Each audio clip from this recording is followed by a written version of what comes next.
লাহাব দেখলো আমি যদি লা ইলাহা ইল্লাল্লাহ বলে আমার নেতৃত্ব চলে যাবে, আমি যদি লা ইলাহা ইল্লাল্লাহ বলি আমাকে ঘুষ ছেড়ে দিতে হবে, লা ইলাহা ইল্লাল্লাহ যদি বলি তাহলে আমাকে পর্দা করতে হবে, বেপরদায় চলা যাবে না, লা ইলাহা ইল্লাল্লাহ যদি বলি আমার বিবিরে পর্দায় রাখতে হবে, লা ইলাহা ইল্লাল্লাহ যদি বলি আমার মেয়েকে পর্দায় রাখতে হবে, লা ইলাহা ইল্লাল্লাহ যদি বলি তাহলে মায়ের হক পুরোপুরি দিতে হবে, বোনের হক পুরোপুরি দিতে হবে, ভাইয়ের হকগুলো পুরোপুরি দিতে হবে, লা ইলাহা ইল্লাল্লাহ যদি বলি তাহলে আমার বিবাহ শাদীর মধ্যে গান বাজনা বাজালে চলবে না, সুন্নতে খতনার নামে আমাকে গান বাজনা বাজালে চলবে না, লা ইলাহা ইল্লাল্লাহ যদি বলতে হয়, লা ইলাহা ইল্লাল্লাহ বললে পরে আমার আয় উপার্জনগুলো হালাল রাস্তায় হতে হবে, আমার উপার্জন করা হালাল এবং ব্যয় করার রাস্তাটাও হালাল হওয়ার দরকার আছে না নাই?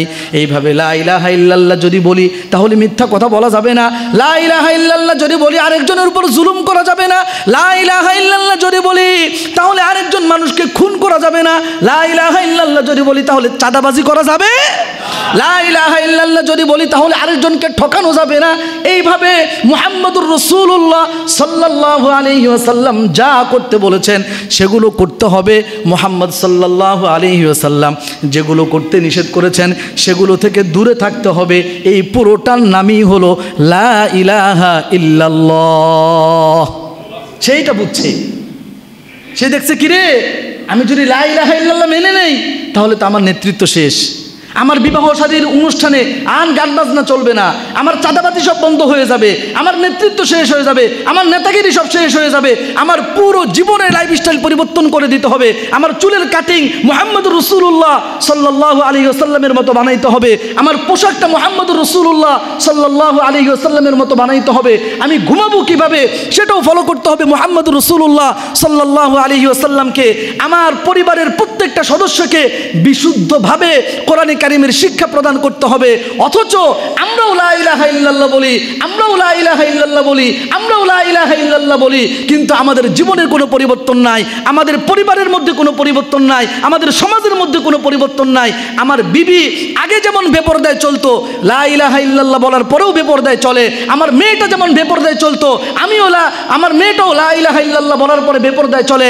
আমি যেমন আগে ঘুষ খাইতাম, সুদ দিতাম, লা ইলাহা ইল্লাল্লাহ বলার পরেও ঘুষ খাই, সুদ দেই, আমি আগে যেমন চাঁদাবাজি করতাম, লা ইলাহা ইল্লাল্লাহ বলার পরও আমার চাঁদাবাজি বন্ধ হয় নাই, আমি আগে মানুষকে যেমন খুন করতাম, ঠকাইতাম, আমার লা ইলাহা ইল্লাল্লাহ বলা, মানুষকে খুন করা, মানুষকে ঠকানো, ইত্রামি বান্দ্রামি আমার লা ইলাহা ইল্লাল্লাহ বন্ধ করতে পারে নাই। কথা বলেন ঠিক কিনা? যার কারণে তাদের কাছে লা ইলাহা ইল্লাল্লাহটা বুলেটের মতো লাগছে। না, লা ইলাহা ইল্লাল্লাহ বলা যাবে না।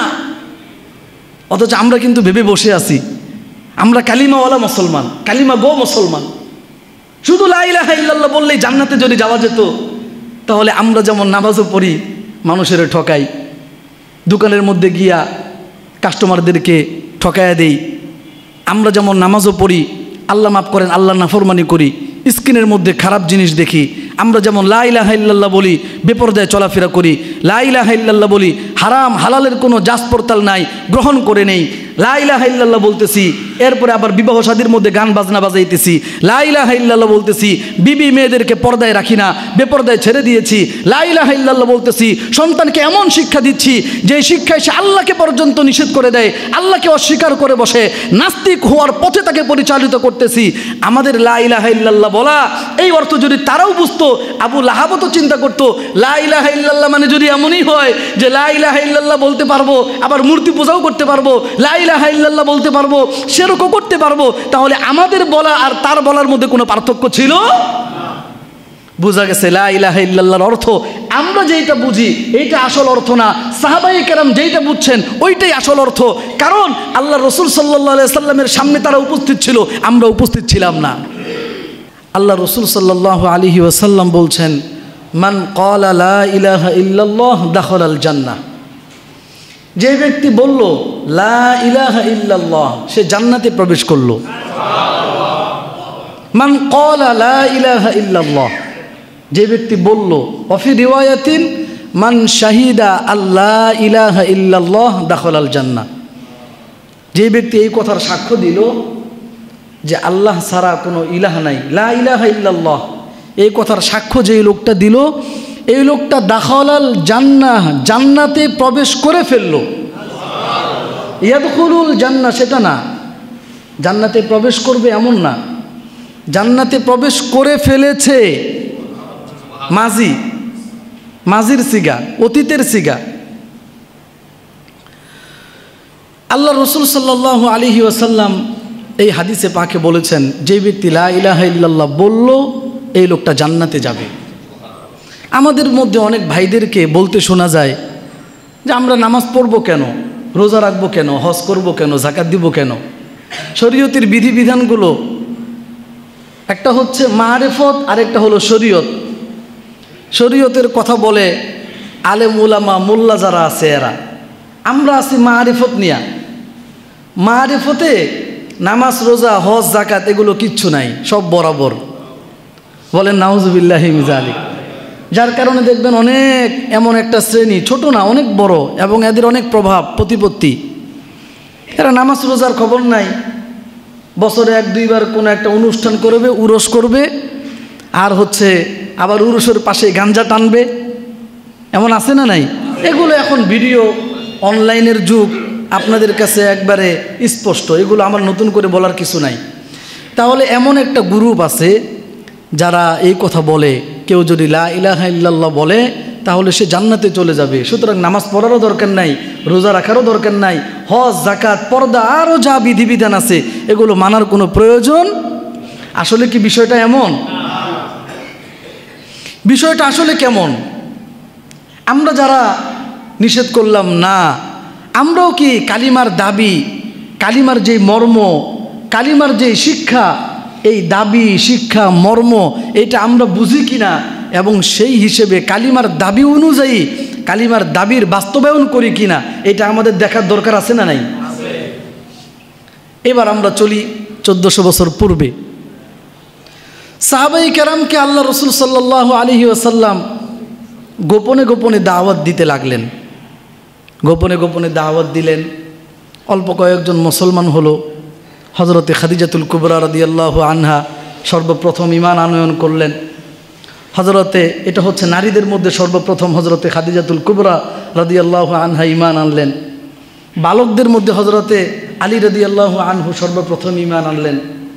গোলামদের মধ্যে হজরতে যায়েদ বিন হারেসা রাদিয়াল্লাহু আনহু সর্বপ্রথম ঈমান আনলেন। এইভাবে যুবকদের মধ্যে, এই বয়স্কদের মধ্যে হজরতে আবু বকর সিদ্দিক রাদিয়াল্লাহু আনহু ঈমান আনলেন। অল্প কয়েকজন ঈমান এনেছে। এরপরে আল্লাহ তাআলা কোরআনে কারীমের আয়াত নাজিল করলেন, ওয়া আনদির আশীরাতাকাল আকরাবিন। হে নবী, এইবার আপনি আপনার আত্মীয় স্বজন নিকটতম ব্যক্তি যারা আছে এদেরকে আপনি ভীতি প্রদর্শন করেন। মানে আপনার আত্মীয় স্বজন নিকটতম ব্যক্তি যারা আছে এদেরকে আপনি ইসলামের দাওয়াত দেন। আল্লাহ তাআলা সূরাতুত তাহরিমের 6 নম্বর আয়াতে বলেছেন, ইয়া আইয়ুহাল্লাযীনা আমানু, হে ঈমানদারেরা, কু আনফুসাকুম ওয়া আহলিকুম নার, তোমরা নিজেরাও জাহান্নামের আগুন থেকে বাঁচো, আর তোমাদের আত্মীয় স্বজন যারা আছে, তোমাদের পরিবার পরিজন যারা আছে এদেরকেও জাহান্নামের আগুন থেকে বাঁচাও। তো আল্লাহ রসুল সাল্লাল্লাহু আলাইহি ওয়াসাল্লামের উপরে যখন আয়াতে কারিমা নাজিল হলো, ওয়া আনদির আশীরাতাকাল আকরাবিন, আপনি আপনার আত্মীয় স্বজনদেরকে নিকটতম ব্যক্তি যারা আছে এদেরকে আপনি ভীতি প্রদর্শন করেন জাহান্নামের। ভীতি প্রদর্শন করেন কিসের? জাহান্নামের। কোন কাজ করলে জাহান্নামে যেতে হবে? নেতিবাচক কি কি? আমরা কিন্তু ইবাদত করতে পারি, নামাজ পড়বো, রোজা রাখবো, হজ করবো, যাকাত দিব, দান করব, মাদ্রাসা মসজিদের খেদমত করব, কিন্তু পাশাপাশি নেতিবাচক যেগুলো, নিষিদ্ধ বিষয়গুলো যেগুলো, এগুলো থেকে আমরা খুব একটা দূরে থাকতে পারি না, বড় কষ্ট হয়, ঠিক কিনা বলেন? ঘুষ খায়, সুদ খায়, এমন আছে না নাই? নামাজ পড়ে আবার চাঁদাবাজিও করে, আছে না নাই? নামাজ পড়ে, হজ করে, যাকাত দেয়, আবার বোনের হক মেরে খাইছে, এমন আছে না নাই? তাহলে করণীয়গুলো করা যতটা সহজ, বর্জনীয়গুলো বর্জন করা অতটা সহজ। আমার ভাইরা, আল্লাহর হাবিব সাল্লাল্লাহু আলাইহি ওয়াসাল্লাম কোরআনে কারীমের আয়াত নাজিল হলো, ওয়া আনদির আশীরাতাকাল আকরাবিন, হে নবী, আপনি আপনার পরিবার পরিজন আত্মীয় স্বজন যারা আছে তাদের কাছে আপনি দাওয়াত দিতে থাকেন। ওয়া আনদির, তাদেরকে আপনি ভীতি প্রদর্শন করুন জাহান্নামের, আমি আল্লাহর শাস্তির। আল্লাহর হাবিব সাল্লাল্লাহু আলাইহি ওয়াসাল্লাম সাফা পাহাড়ে উঠলেন। তৎকালীন সময়ে বিরাট বড় ধরনের কোনো দুর্ঘটনার সম্মুখীন হলে পরে, জিহাদ যুদ্ধ করার প্রয়োজন হলে পরে একজন পাহাড়ের উপরে উঠে এরপরে পতাকা নাড়াইতো, কাপড় চোপড় নাড়াইতো, লাল কাপড় উড়াইয়া দিত। এখনও দেখবেন ট্রেন চলার সময়ে কেউ যদি লাল কাপড় উত্তোলন করে তাহলে ট্রেন থামায় দেয়, এটা এখনও নিয়ম আছে। বড় একটা ঘটনা ঘটলো, কোনো একটা দুর্ঘটনা ঘটবে সামনে, কোনো বিপদের সংকেত বুঝাবার জন্য পাহাড়ের উপরে উঠে কাপড় নাড়ানো শুরু করত। আল্লাহর হাবিব সাল্লাল্লাহু আলাইহি ওয়াসাল্লামের উপর আয়াত নাজিল হলো। আল্লাহ রসুল সাল্লাল্লাহু আলাইহি ওয়াসাল্লাম সাফা পাহাড়ে উঠলেন। এরপরে মক্কার কুরাইশদেরকে ডাকতে থাকলেন, ইয়া মাশারাল কুরাইশিন, হে কুরাইশের মানুষেরা তোমরা আসো, তোমরা এদিকে আসো, তাড়াতাড়ি সাফা পাহাড়ের পাদদেশে আসো, তোমাদের সাথে আমার গুরুত্বপূর্ণ কথা আছে। আল্লাহর হাবিব সাল্লাল্লাহু আলাইহি ওয়াসাল্লামের ডাকে সাড়া দিলেন, কারণ এতদিন পর্যন্ত মুহাম্মদ এইভাবে কাউকে ডাকে নাই। এখন মুহাম্মদ ডাকতেছে, তার মানে অবশ্যই কোনো একটা ভীতিকর পরিস্থিতির সম্মুখীন হয়েছে, আমাদের জন্য কোনো ভয়ানক বিষয় অপেক্ষমান। এখানে হযরতে রাসূল করিম সাল্লাল্লাহু আলাইহি ওয়াসাল্লামের চাচারা উপস্থিত।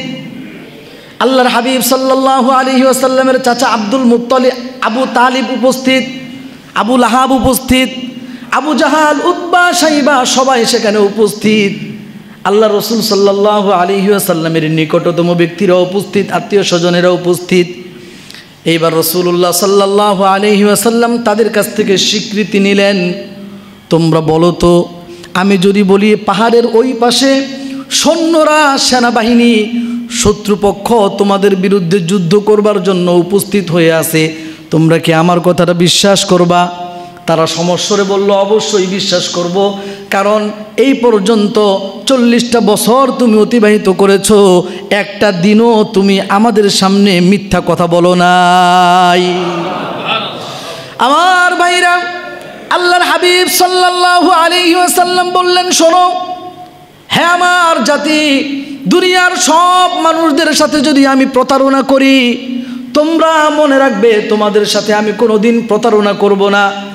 দুনিয়ার সব মানুষদেরকে যদি আমি ধোঁকা দেই, তোমাদেরকে কোনোদিন ধোঁকা দিব না, কারণ তোমরা আমার স্বজাতি। দুনিয়ার সব মানুষদের সাথে যদি আমি মিথ্যা কথাও বলি, তোমরা মনে রাখবে তোমাদের সাথে আমি মিথ্যা কথা বলবো না। তারা বলল, অবশ্যই না, কারণ 1 বছর 2 বছর নয়, একবারেই শিশুকাল থেকে নিয়ে 40টা বছর পর্যন্ত আমরা তোমাকে পর্যবেক্ষণ করতেছি। আল্লাহর হাবিব সাল্লাল্লাহু আলাইহি ওয়াসাল্লাম বললেন, ইয়া আইয়ুহান নাস কুলু লা ইলাহা ইল্লাল্লাহ তুফলিহু, ও মানুষ সকল তোমরা বলো লা ইলাহা ইল্লাল্লাহ তুফলিহু, তাহলে তোমরা সফল হয়ে যাবা। সুবহানাল্লাহ। লা ইলাহা ইল্লাল্লাহ বলো, তাহলে তোমরা জান্নাতি হয়ে যাবা। এই কথাটা শুনবার সাথে সাথে মক্কার মানুষেরা আল্লাহ রসুল সাল্লাল্লাহু আলাইহি ওয়াসাল্লামের আপন চাচা আবু তালিব সেখানে উপস্থিত, হামজা বিন আব্দুল মুত্তালিব সেখানে উপস্থিত, আবু লাহাব সেখানে উপস্থিত। আল্লাহ রসুল সাল্লাল্লাহু আলাইহি ওয়াসাল্লামের আপন চাচায়েরা। আবু লাহাব কিন্তু আল্লাহর হাবিব সাল্লাল্লাহু আলাইহি ওয়াসাল্লামের আপন চাচা। আবু লাহাবের নাম হচ্ছে আব্দুল উজ্জাই, তার নাম হচ্ছে আব্দুল উজ্জাই ইবনে আব্দুল মুত্তালিব। জন্মগ্রহণের পরে তার চেহারা একবারে রক্তবর্ণ, লাল টুকটুকে ছিল, আগুন অগ্নি উৎস্ফুলিঙ্গের মতো। অগ্নি, ওই যে আগুন যখন আপনি প্রজ্বলিত করবেন দেখবেন একটা স্ফুলিঙ্গ ছুটে, একবারে লাল টুকটুকে। যেহেতু তার জন্মের পরে গালগুলো, চেহারাটা পুরো এই চেহারা লাল টুকটুকে ছিল, এই জন্য তাকে বলা হতো আবু লাহাব। লাহাব মানে হচ্ছে অগ্নি স্ফুলিঙ্গ, অগ্নি স্ফুলিঙ্গের বাবা। আবু লাহাব মানে অগ্নি স্ফুলিঙ্গের বাবা। আসল নাম হচ্ছে আব্দুল উজ্জাই ইবনে আব্দুল মুত্তালিব। এরা তো সবাই আরবি জানতো কি জানতো না? সবাই আরবি জানে। আল্লাহর হাবিব সাল্লাল্লাহু আলাইহি ওয়াসাল্লাম বললেন, ইয়া আইয়ুহান নাস, হে মানুষ সকল, কুলু লা ইলাহা ইল্লাল্লাহ তুফলিহু, তোমরা বলো লা ইলাহা ইল্লাল্লাহ, তাহলে সফল হয়ে যাবা, দুনিয়াতেও সফল হবা, আখিরাতেও সফল হবা, তোমরা জান্নাতি হয়ে যাবা। এই কথা শুনবার সাথে সাথেই আবুল আহাব দাঁড়ায় গেছে। তাব্বান লাকা তাব্বান লাকা তাব্বান লাকা আলিহাদা জামাতানা ইয়া মুহাম্মদ, তোমার ধ্বংস হোক, তুমি ধ্বংস হয়ে যাও, ধ্বংস হয়ে যাও। এটার জন্যই কি তুমি আমাদেরকে একত্রিত করলে? এটার জন্যই কি তুমি আমাদেরকে ডাকছো? বিষয়টা আসলে কি? আমরাও তো বলি লা ইলাহা ইল্লাল্লাহ বললে জান্নাতে যাওয়া যায়, যায় কি যায় না? এই বিশ্বাস আমাদের আছে না নাই? তাহলে এইটা আমাদের কাছে তো কোনো খারাপের কিছু মনে হইল না। যেই আবুল আহাব আল্লাহ নবী সাল্লাল্লাহু আলাইহি ওয়াসাল্লামকে এতটা মোহাব্বত করতেন, আল্লাহর রসুল সাল্লাল্লাহু আলাইহি ওয়াসাল্লামের জন্মের সুসংবাদ শোনার পরে নিজের দাসী সুয়াইবাকে তিনি আজাদ করে দিয়েছেন। যার কারণে আবুল আহাব বেঈমান হয়ে কবরে গেছে। সোমবারের দিন আল্লাহ রসুল সাল্লাল্লাহু আলাইহি ওয়াসাল্লাম জন্মগ্রহণ করেছেন, আর সে সেই দিনে তার বাদী সুয়াইবাকে আজাদ করে দিয়েছে। এই কারণে আল্লাহ তাআলা ওই যে বলেছিল সুয়াইবা তোমার আজাদ করে দিলাম, হাদিসে আসছে সে যে এইভাবে বলছে এই আঙ্গুলের মাধ্যমে একটা নেয়ামত কিয়ামতের ময়দানে ভোগ করবে। কেউ কেউ বলেছেন দুধ খাবে, কেউ কেউ বলেছেন মধু খাবে, যাই হোক ওই আঙ্গুল দিয়ে ইশারা করার কারণে। তাহলে আল্লাহ তাআলা আল্লাহ রসুল সাল্লাল্লাহু আলাইহি সাল্লামকে এই পরিমাণ মোহাব্বত করতো আবুল আহাব। সর্বপ্রথম আবুল আহাব দাঁড়ায় গেল, তাব্বান লাকা ইয়া মুহাম্মদ আলিহাদা জামাতানা, তুমি ধ্বংস হয়ে যাও, এই জন্যই কি তুমি আমাদেরকে একত্রিত করলে? মানে কি? দেখুন, আমি আপনাদের সামনে বয়ান করতেছি, আলোচনা করছি, বক্তব্য দিচ্ছি। আপনারা আমার কথাটা আমি কি বুঝাইতে চাইতেছি আমার অঙ্গভঙ্গির মাধ্যমে আপনারা যতটা বুঝবেন, এখানে অনুপস্থিত যেই লোকটা আছে, যেই লোকটা উপস্থিত নাই, দূরে আছে, ওই লোকটা কি আমার কথার মর্মটা ওইভাবে বুঝবে? একটা শব্দ বলি, শব্দটা শুনতে খারাপ দেখায়, কিন্তু এই মুহূর্তে আমার কাছে আর কোনো দৃষ্টান্ত আসতেছে না, এই জন্য বলছি আর কি। মনে করেন আমাদের সমাজে একটা শব্দ আছে শালা। কি আছে বলেন? শালার অনেকগুলো অর্থ আছে। এক নম্বর হলো বিবির স্ত্রীর ছোট ভাইকে আমরা শালা বলি। স্ত্রীর ছোট ভাইকে আমরা কি বলি? শালা বলি। শালার আরেকটা অর্থ হচ্ছে আমরা কথায় কথায় বলি, কথার কথা আর কি, এমনিই বলে আরে, দেখবেন আমরা বিভিন্ন সময়ে কথা বলতেছি, আরে শালা গেছিলাম কিন্তু পাইলাম না, কাউরে গালি দেয় নাই, এমনি তার মুখ থেকে বের হচ্ছে, এমন আছে না নাই? আচ্ছা, তাহলে বোঝা গেছে কথার কথা হিসেবেও শালা ব্যবহার করি আমরা। আবার বিবির ভাইকেও আমরা শালা বলি। আরেকটা শালা আছে আমরা গালিগালাজ করি, ঠিক কি ঠিক না বলেন? এখন আমি এই শব্দটা কেন বললাম? যদি এখান থেকে একজন আলোচনার বাইরে যায় করে, আরে হুজুরের কথা আর বইল না, হুজুরের বয়ানের মধ্যে বইসা শালা শালা কয়, অনেকবার শালা বললাম না শব্দটা। এখন আমি কোন উদ্দেশ্যে বলছি এটা আপনারা যতটা বুঝছেন, যারা অনুপস্থিত, যারা এখানে উপস্থিত নাই, তারা কি অতটা বুঝবে? আমি এটা বুঝাইতে চাইতেছি। আমার কথার দুইটা দিক থাকতে পারে। একজনে মাইন্ডে নিয়ে নিবে, আরে হুজুর মিম্বারে বৈশা শালা শালা উচ্চারণ করে। আবার আরেকজনে এইটা বুঝতে পারে যে হুজুর নিশ্চিত কোনো কিছু বুঝাইতে চাইছে। আমি তো আপনাদেরকে কিছু বুঝাইতে চাইছি, আমি কি গালিগালাজ করলাম? আমার কি উদ্দেশ্য অনর্থক কথা বলা তো না, ওই যে কথার ফাঁক দিয়ে একটা কথা বলে ফেলে মানুষ, এটা উদ্দেশ্য না। কাউকে গালিগালাজ করা উদ্দেশ্য না। আমার বিবির ভাইকে বোঝানো উদ্দেশ্য না। আমার উদ্দেশ্য হচ্ছে আপনাদেরকে একটা বিষয় দৃষ্টান্ত হিসেবে বোঝানো। আপনারা কি বুঝতে পারছেন? আমার ভাইরা এবার আসেন। আমি বলছিলাম আল্লাহ নবী সাল্লাল্লাহু আলাইহি ওয়াসাল্লামের জমানায় সাহাবায়ে কেরাম উপস্থিত, মক্কার কাফেরেরা উপস্থিত, বড় বড় লিডার যারা তারা উপস্থিত, বড় বড় নেতা যারা তারা উপস্থিত, আত্মীয় স্বজনেরা উপস্থিত।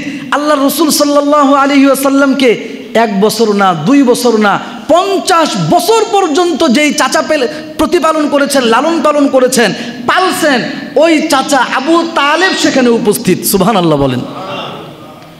আল্লাহর হাবিব সাল্লাল্লাহু আলাইহি ওয়াসাল্লাম বললেন, ইয়া আইয়ুহান নাস, হে মানুষ সকল, হে মানব জাতি, কুলু লা ইলাহা ইল্লাল্লাহ তুফলিহু, তোমরা বলো লা ইলাহা ইল্লাল্লাহ, তাহলে তোমরা সফল হয়ে যাবা। ওই লা ইলাহা ইল্লাল্লাহ আমরাও পড়ি। দিনের শুরুতে আমরা 600 বার জিকির করি, আবার রাতের শুরুতেও 600 বার জিকির করি, এমন আছে না নাই? জিকির আমরা করতেছি, লা ইলাহা ইল্লাল্লাহ বললে কোনো সমস্যা নাই। আবু লাহাব যখন শুনলো বলো লা ইলাহা ইল্লাল্লাহ, আবু লাহাব কিসের জন্য দাঁড়ায় গেল? তাব্বান লাকা ইয়া মুহাম্মদ আলিহাযা জামাআতানা, ও মুহাম্মদ তুমি ধ্বংস হও, ধ্বংস হও, ধ্বংস হও। কিসের জন্য তুমি আমাদেরকে জমা করছো? এটার জন্যই কি জমা করলা? তাহলে বোঝা গেছে লা ইলাহা ইল্লাল্লাহর অর্থ আমরা যেটা বুঝছি, আর আবু লাহাব, উতবা, সাইবা, আবু জাহাল, আল্লাহর রসুল সাল্লাল্লাহু আলাইহি সাল্লামের জমানায় উপস্থিত থাকা মানুষেরা যেইটা বুঝছে, আমাদের বুঝ আর তাদের বুঝের মধ্যে পার্থক্য আছে না নাই? এটা কি বিশ্বাস করেন?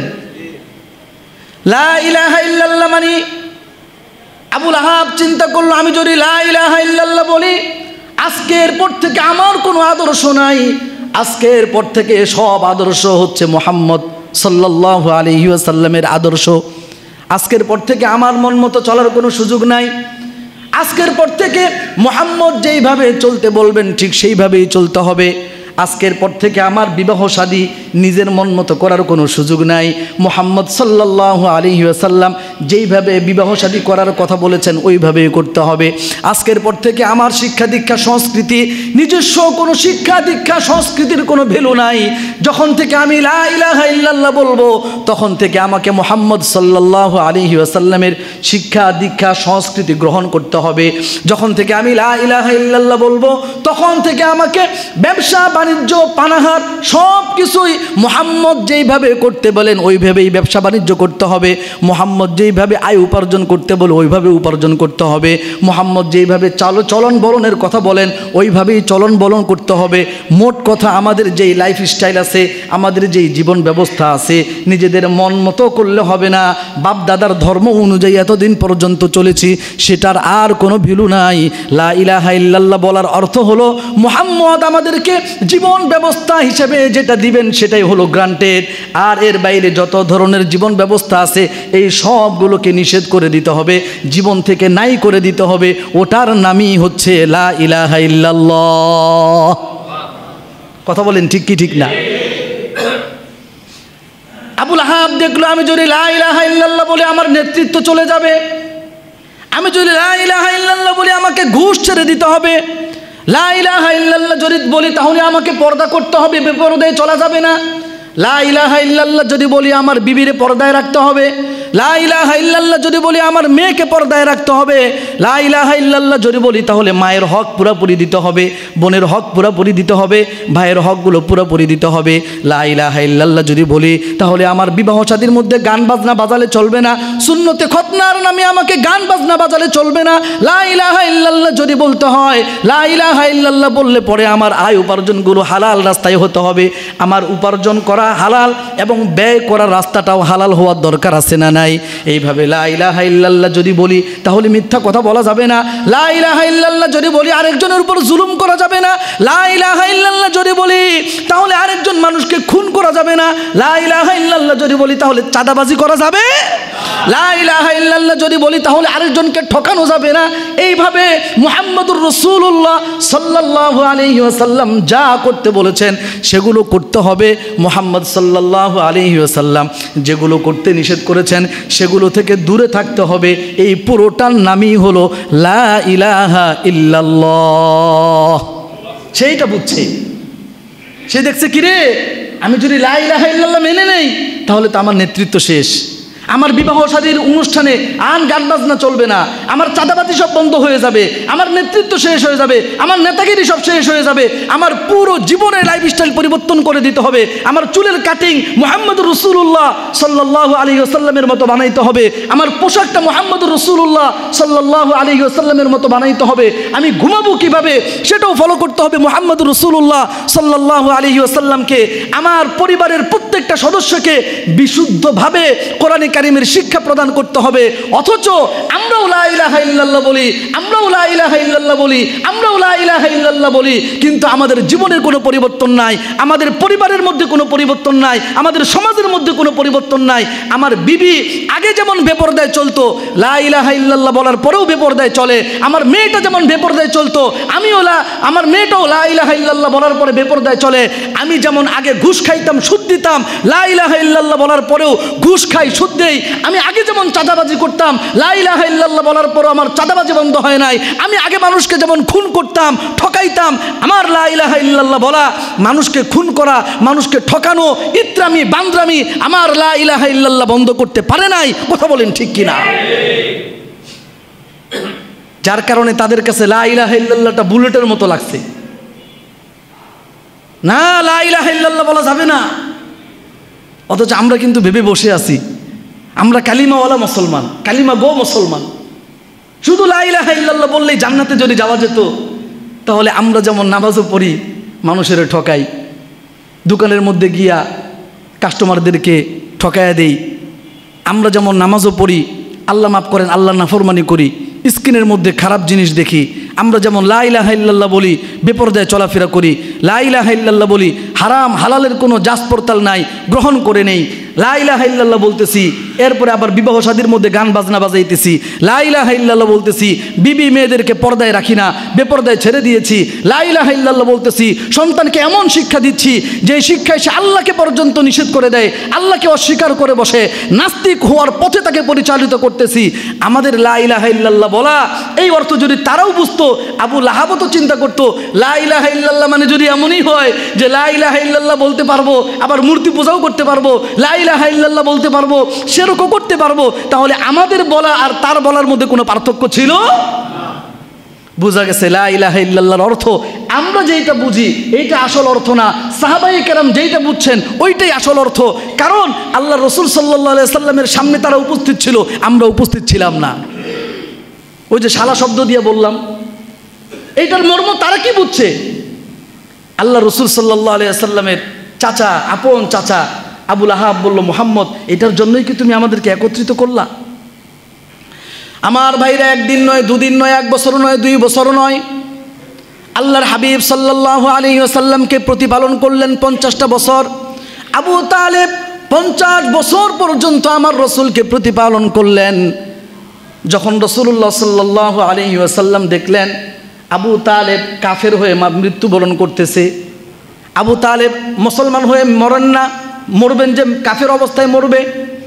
আল্লাহর হাবিব সাল্লাল্লাহু আলাইহি ওয়াসাল্লাম দেখলেন মৃত্যুর পরে, জন্মের পরে আমার দাদার কাছে কিছুদিন ছিলাম, আমার বুঝ ছিল না, এরপরে আমি ছোট থেকে বড় হয়েছি, আমাকে সব দিক থেকে আগলে রেখেছে আমার চাচা।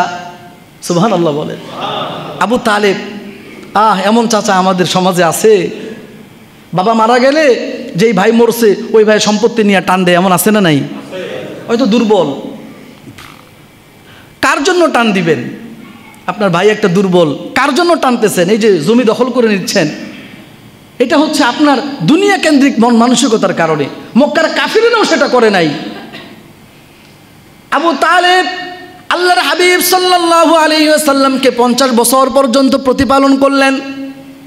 আল্লাহ রসুলের মনটা বড় ব্যথিত।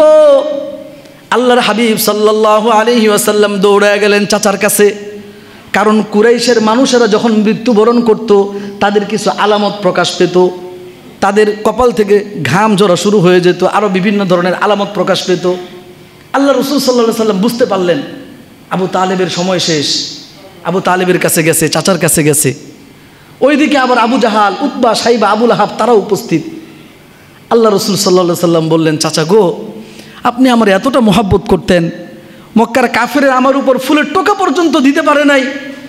আল্লাহ রসুল সাল্লাল্লাহু আলাইহি ওয়াসাল্লাম যখন ইসলামের দাওয়াত দেওয়া শুরু করেছে, মক্কার বড় বড় লিডাররা আসছে আবু তালেবের কাছে, আবু তালেব তোমার ভাতিজাকে আমাদের কাছে দিয়ে দাও, আমরা ওর যা শাস্তি দেওয়ার দরকার দিব। আবু তালেব বলেছে, আমি আবু তালেব জীবিত থাকাকালীন আমার ভাতিজার গায়ে একটা ফুলের টোকা পর্যন্ত পরার কোনো সুযোগ নাই। সুবহানাল্লাহ বলে। আবু তালেব কালিমা গো মুসলমান হতে পারে নাই। আল্লাহর হাবিব সাল্লাল্লাহু আলাইহি ওয়াসাল্লাম গিয়ে বললেন, ও চাচা আপনি বলুন লা ইলাহা ইল্লাল্লাহ, শুধু এতটুকুন বলবেন, মুহাম্মাদুর রাসূলুল্লাহ বলার দরকার নাই, শুধু বলবেন লা ইলাহা ইল্লাল্লাহ, আমি আপনাকে সুপারিশ করে জান্নাতে নিয়ে যাব। আমার ভাইরা, আল্লাহ রসুল সাল্লাল্লাহু আলাইহি ওয়াসাল্লাম বললেন, চাচা আপনি বলুন লা ইলাহা ইল্লাল্লাহ, সুপারিশ করে জান্নাতে নিয়ে যাব। আমার রসুল সাল্লাল্লাহু আলাইহি ওয়াসাল্লামের কথা শুনবার পরে ইতিহাসের মধ্যে লেখে আবু তালেব পড়বে পড়বে ভাব, ঠোঁটগুলো নাড়াইতেছে নাড়াইতেছে। এমন সময় আবুল আহাব, উতবা, সাইবা, আবু জাহাল তারা বলল, ও আবু তালেব, এতদিন পর্যন্ত নিজের বাবার ধর্মের উপরে ছিলা, নিজের বাপদাদার আদর্শের উপরে ছিলা, তুমি বুঝি বাপদাদার আদর্শকে বাদ দিয়া ভাতিজার আদর্শ গ্রহণ করবা? তোমার বাপদাদাকে তুমি লজ্জিত করবা? তোমার মৃত্যুর পরে মানুষেরা তোমাকে তিরস্কার করতে থাকবে। তুমি সারা জীবন বাপদাদার ধর্মের উপরে থেকে মরার আগ দিয়া জান্নাতের আশায়, তোমার ভাতিজার বলা জান্নাতের আশায় তুমি বাপদাদার আদর্শ বাদ দিয়া ভাতিজার আদর্শ গ্রহণ করেছো। আল্লাহ রসুল সাল্লাল্লাহু আলাইহি সাল্লাম চাচা আবু তালেবের দিকে তাকায়া আছে। আল্লাহ রসুল সাল্লাল্লাহু আলাইহি সাল্লামের মনটা বড় ব্যথিত। যার আন্ডারে থেকে, যার অধীনস্থ হয়ে আমাকে এতদূর পর্যন্ত নিয়ে আসলেন, আমার মা নাই, আমার বাবা নাই, আমার দাদা নাই, কেউ নাই, যিনি আমাকে ছেলের থেকেও বেশি মুহাব্বত করেছেন। আবু তালেব হযরত আলী রাদিয়াল্লাহু আনহু তার সন্তান, আলী ইবনে আবি তালেব আলী রাদিয়াল্লাহু আনহু থেকেও মুহাম্মদুর রাসূলুল্লাহ সাল্লাল্লাহু আলাইহি ওয়াসাল্লামকে বেশি মুহাব্বত করেছেন। আল্লাহ রসুল সাল্লাল্লাহু আলাইহি ওয়াসাল্লাম তার চেহারার দিকে তাকায় আছে। চাচা আপনি বলেন লা ইলাহা ইল্লাল্লাহ, মুহাম্মদুর রাসূলুল্লাহ বলার দরকার নাই, আপনি শুধু লা ইলাহা ইল্লাল্লাহ বলবেন, আপনাকে সুপারিশ করে জান্নাতে নেওয়ার জিম্মাদারি আমার। আবু তালেব পড়বে পড়বে ভাব। এমন সময় আবুল আহাব, উতবা, সাইবা, আবু জাহাল বলল, ও আবু তালেব, সাবধান হয়ে যাও, তুমি যদি কালিমা পড়ে মুসলমান হয়ে যাও তাহলে বাপদাদার ধর্ম ত্যাগ করেছো, বাপদাদার আদর্শ ত্যাগ করে ভাতিজার ধর্ম, ভাতিজার আদর্শ তুমি গ্রহণ করে মরেছো।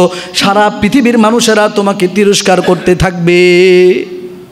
আবু তালেব বলল, মুহাম্মদ, আবু তালেব কবিতার দুইটা অংশ বলল।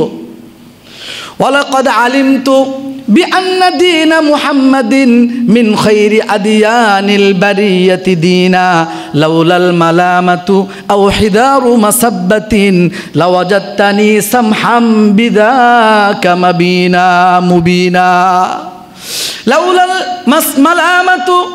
লাউলাল মালামাতু আও হিদারু মাসাব্বাতিন লাওয়াজাদতানি সামহাম বিযাকা মুবিনা।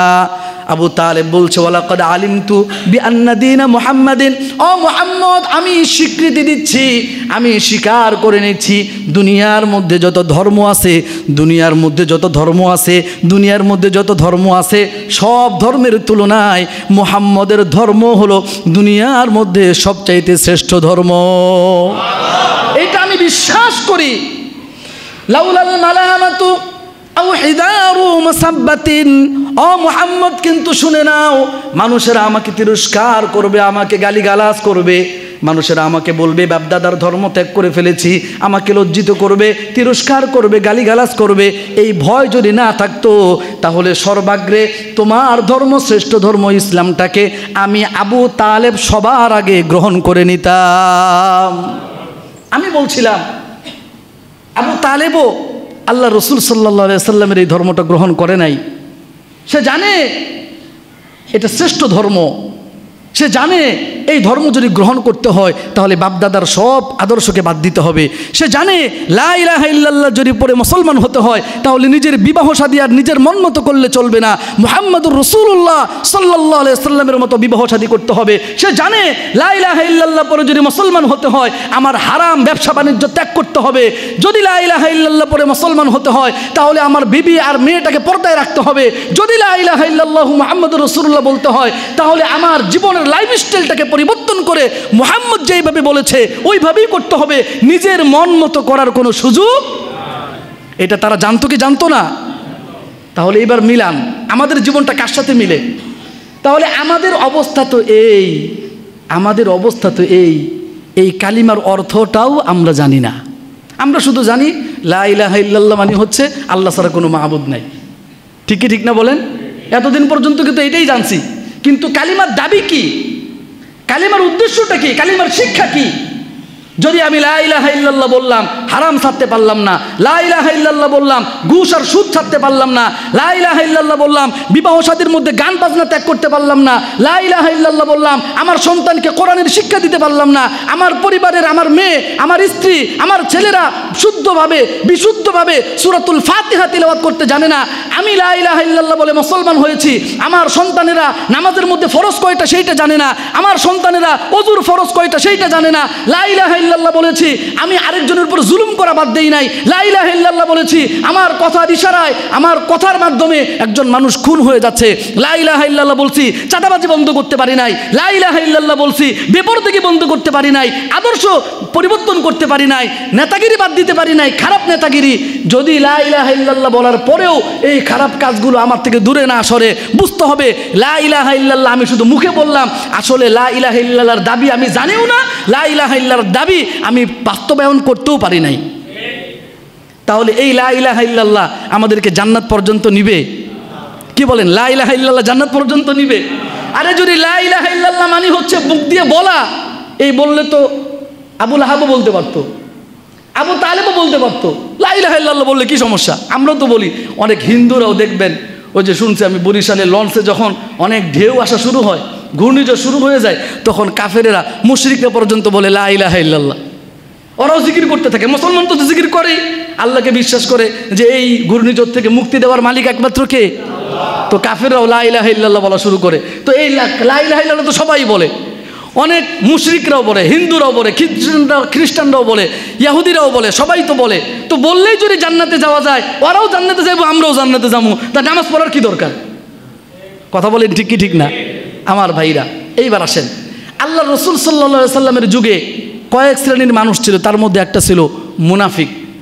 মুনাফিকরাও বুঝছে লা ইলাহা ইল্লাল্লাহ মানে কোনোদিন নামাজ ত্যাগ করা যাবে না। কোনো একজন মুনাফিক, এমন একজন মুনাফিক আমি দেখি নাই, তার জীবনীতে আমি পড়ি নাই যে সে কোনোদিন নামাজ ত্যাগ করেছে, নামাজ কাজা করছে। তাহলে একজন মুনাফিক জানে লা ইলাহা ইল্লাল্লাহ মানে কোনোদিন নামাজ ত্যাগ করা যায় না। একজন মুনাফিক জানে লা ইলাহা ইল্লাল্লাহ মানে গান বাজনা শোনা যায় না। একজন মুনাফিক জানে লা ইলাহা ইল্লাল্লাহ মানে নিজের বিবি আর মেয়েদেরকে বেপরদায় রাখা যায় না। লা ইলাহা ইল্লাল্লাহ বলা মানে আমার সন্তানটাকে কুফরি শিক্ষায় শিক্ষিত করা যায় না। লা ইলাহা ইল্লাল্লাহ মানে চাঁদাবাজি করা যায় না। লা ইলাহা ইল্লাল্লাহ মানে আরেকজনের উপর জুলুম করা যায় না। লা ইলাহা ইল্লাল্লাহ মানে হচ্ছে আরেকজনকে খুন করা যায় না।